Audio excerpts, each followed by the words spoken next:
Welcome back. Her last book was picked up by celebrity Mindy Kaling's new imprint, and now Lauren Thoman has a new book debuting this summer.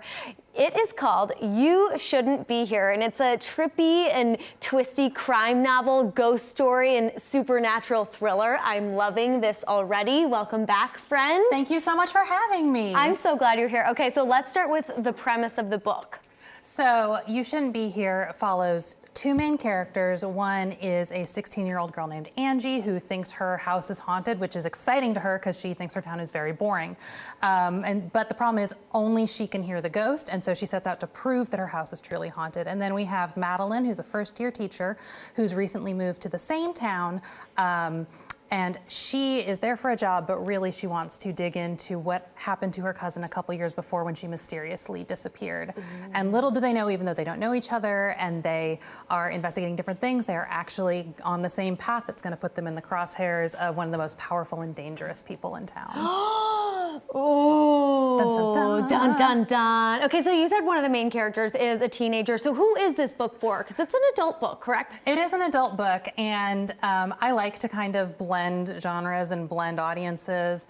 And so this one does have a teenage and an adult protagonist, but I would say the main protagonist in this book is Madeline, the adult character. Okay.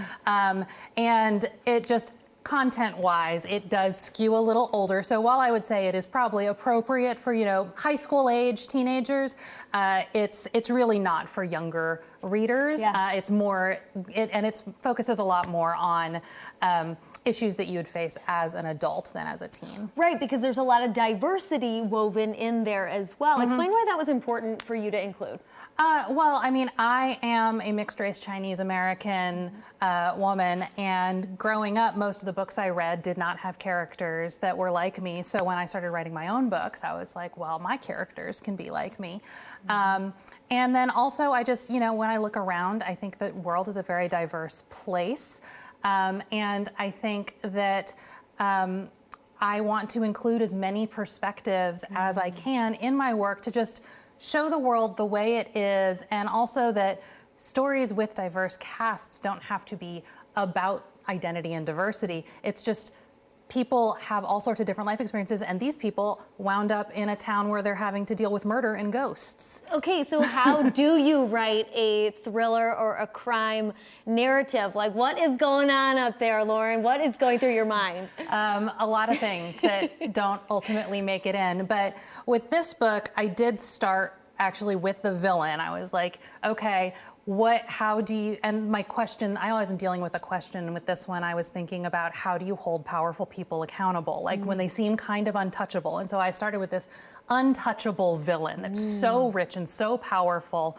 And the people that are going up against him are a public school teacher and a teenager. Like, these are not people with a lot of power. And so what do you do when you know this person has done something so horrible? And I just sort of worked backwards from there of like, okay, what did he do? And then how would I go about investigating this with the tools at their disposal? And, and then a lot of times and then you throw out your first idea because that's too obvious. And then where could the story go? Right. And so I kind of, had the general outline, and I just kind of fill it in until the whole picture's there. Oh, I'm loving hearing the behind the scenes of how this book came together, and really probably a lot of your books, how they came together. So I've got to ask, is this based off of a true story?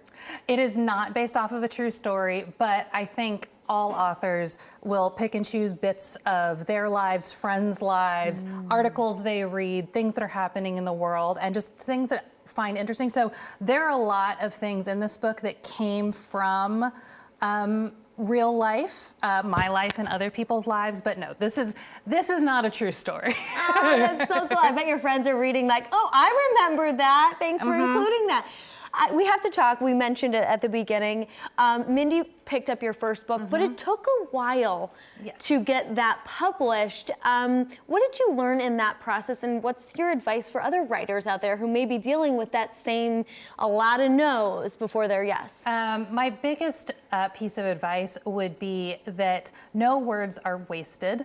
I wrote several books before Mindy picked up I'll Stop the World, and that still have not seen the light of day.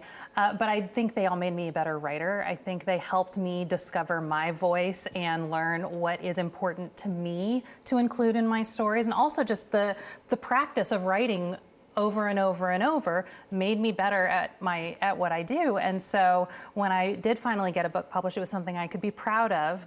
And one day maybe I will dust off those old manuscripts and give them another shot. But my biggest piece of advice would be patient and understand that everything you do, every word you write is still helping you get closer to your goal, even if it doesn't get published. Words are not wasted. I love that. Thank you so much, Lauren. So happy to have you here. And congratulations. Thank you so much. This book cover is beautiful and the inside sounds amazing. The book, You Shouldn't Be Here, debuts in August, but check it out and meet Lauren at Parnassus Books. It's next week on July 24th. You can snag it a week early, and you can check out all of her books online at laurentomanwrites.com.